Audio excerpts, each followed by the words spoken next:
नमस्कार दोस्तों, मैं हूं आपका दोस्त प्रदीप कुमार बांगड़े। आपका इस कार्यक्रम में स्वागत है, जिस कार्यक्रम का नाम है आपके अनुरोध पर। दोस्तों, आज मैं आपको बताऊंगा पंजाबी फिल्म के मशहूर एक्टर मेहर मित्तल। दोस्तों, अगर आप मेरे चैनल को पहली बार देख रहे हैं तो आपसे अनुरोध है कि आप इसे लाइक करें। वीडियो के नीचे रेड कलर का बटन है, उसे दबा के सब्सक्राइब करें। बाजू में एक बेल है, उसे भी दबाएं ताकि मैं जो भी वीडियो डालूं वो सबसे पहले आप तक पहुंचे। तो चलिए दोस्तों, वीडियो की शुरुआत करते हैं। मेहर मित्तल, इन्होंने पंजाबी सिनेमा हास्य भूमिका में अभिनय के लिए जाना जाता है। दोस्तों, इन्होंने पंजाबी की लगभग सभी फिल्मों में कॉमेडी की है। इन्हें पंजाबी कॉमेडी के बादशाह के रूप में भी जाना जाता है। उनके चरम समय के दौरान कोई भी फिल्म उनके बिना पूरी नहीं होती थी।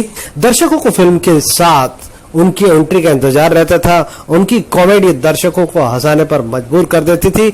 उनके डायलॉग्स कमाल के हुआ करते थे। मोहम्मद रफी और महेंद्र कपूर जैसे पांचवा गायक ने एक ही फिल्म में नायक के लिए गाने के अलावा मेहर मित्तल के लिए भी प्लेबैक किया। मेहर मित्तल एक बहादुर अभिनेता थे। जहां भी जाते थे उनके प्रशंसक उन्हें गले लगा लेते थे। 24 अक्टूबर 1935 को भटिंडा के एक गांव में इनका जन्म हुआ। मित्तल ने 300 से भी अधिक पंजाबी फिल्मों में काम किया। हर फिल्मों में वो लगभग हास्य भूमिका निभाते थे। कभी लोग जानते हैं कि वो लॉ में ग्रेजुएट थे, जिन्होंने करीब 8 साल तक चंडीगढ़ में वकालत की प्रैक्टिस की थी। ये उन्होंने अभिनय करने से पहले प्रैक्टिस की थी चंडीगढ़ में। उन्होंने अपने फिल्मी करियर की शुरुआत 1974 में सच्चा मेरा रूप से की थी। इसके बाद उन्होंने कई फिल्मों में काम किया। चन्ना परदेसी, लाभरदार, विलायती बाबू, पुत्तू जट्टनदा, कुर्बानी जट्टी। मित्तल को संगीतकार के रूप में उनके काम के लिए दादा साहब फाल्के अकादमी पुरस्कार से सम्मानित किया गया। उन्होंने 2 फिल्म अम्बे माँ जगदम्बे माँ 1980 और विलायती बाबू 1981 का निर्माण भी किया। इसमें वो प्रोड्यूसर थे। मेहर मित्तल रामलीला में छोटे छोटे किरदार निभाया करते थे और दर्शक उनकी कॉमेडी को रामलीला में बेहद पसंद किया करते थे।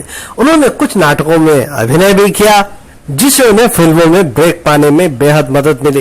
कुछ साल पहले भटिंडा में एक समारोह में बोलते हुए मित्तल ने खुलासा किया था कि 1972 में उनको पहली पंजाबी फिल्म के लिए पारिश्रमिक के रूप में मात्र 5 रुपए का भुगतान किया गया था, जिसमें यात्रा भत्ता भी शामिल था। बिल्लू ढिल्लन, जो कि एक कॉमेडी आर्टिस्ट है, उन्होंने भी बताया मित्तल से उन्हें मिलने का एक मौका मिला था जहां मित्तल को सम्मानित किया जा रहा था। युवा पीढ़ी या पुराने समय के लोग, वो सभी पंजाबी हास्य कलाकारों के लिए एक आदर्श कलाकार थे। उन्होंने एक घटना का जिक्र करते हुए बताया कि वितरकों ने चन्न परदेसी को लेने से इंकार कर दिया था क्योंकि इसमें मित्तल नहीं थे। बाद में फिल्म मेकर को उन्हें कास्ट करना पड़ा। उनकी लोकप्रियता इतनी थी कि कोई भी फिल्म केवल उनके नाम पर ही बिकती थी। लोग इस फिल्म को इसलिए देखते थे क्योंकि उसमें मित्तल हुआ करते थे। मित्तल के बारे में ब्रह्म कुमारी ईश्वरी विश्वविद्यालय के नॉर्थ जोन डायरेक्टर ब्रह्म कुमार अमीर चंद ने बताया कि वो पिछले 8 से 10 साल से मित्तल को जानते हैं। 15 सालों से ब्रह्म कुमारी संस्थान से जुड़े हुए थे। वो सर्दियों में मुंबई में रहते थे और गर्मी में पंजाब में। इसी दौरान फिर उनका मुंबई से पंजाब जाना और पंजाब से मुंबई जाना लगा रहा। ब्रह्म कुमारी ईश्वरीय विश्वविद्यालय से उनके जुड़ने का कारण खास 3 बातें थी। एक तो उनका इससे जुड़ने का कारण इस संस्थान का निराकरण, ईश्वर में आस्था रखना। दूसरा, इससे जुड़ने से उन्हें आत्मिक शांति मिलती थी। और तीसरा, उनका मानना था कि आध्यात्मिक से पंजाब में बढ़ रहे नशे को कम किया जा सकता है। इससे इंसान नशा मुक्त हो सकता है। जैसे कि मैं आपको बता चुका हूं कि उन्होंने लॉ किया था, उसके बाद उन्होंने चंडीगढ़ में प्रैक्टिस भी की।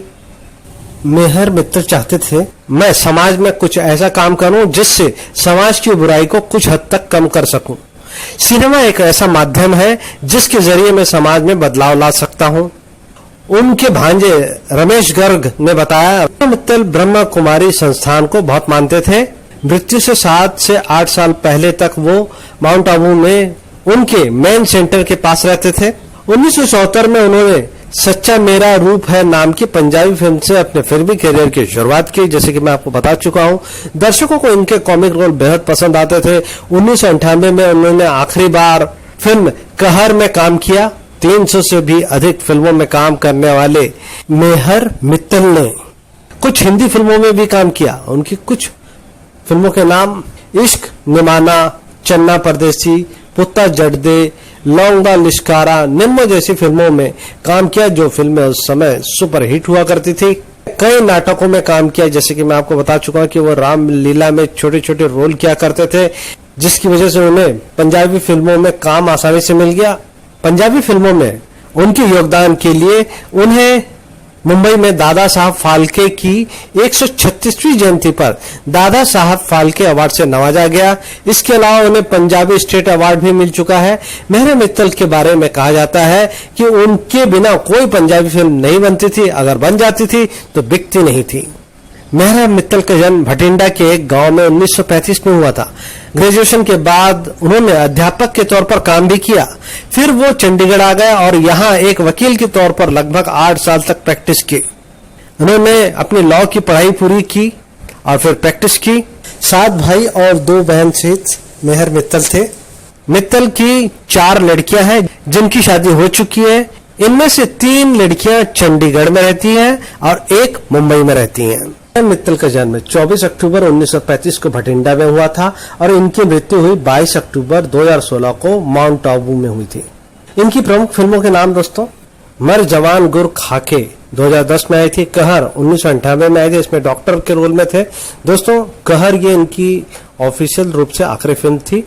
दुख परदेसा दे 1997, लंबरदार 1995, तेरी ज्योति जले दिन रात 1995, कचहरी 1994, मस्त मौजी 1994, नियति 1994, जाट वैलेटी 1992, जोर जड़दा 1991, कुर्बानी जड़दी 1990, शेरनी डी पुट शेर 1990, आंख जट्टा दे 1990, दुश्मन डी अगग 1990, तेरा मेरा प्यार 1990, सुहाग चूड़ा 1988, हम तो चले परदेसी 1988, जट सुरमई 1988, जट ते जमीन 1987, बुलेखा 1986, लांग दा लिश्कारा 1986, जीजा साली 1985, दूजा विहा 1984, केस गड़बड़ है 1984, निम्मो 1984, यारी जड्दी 1984,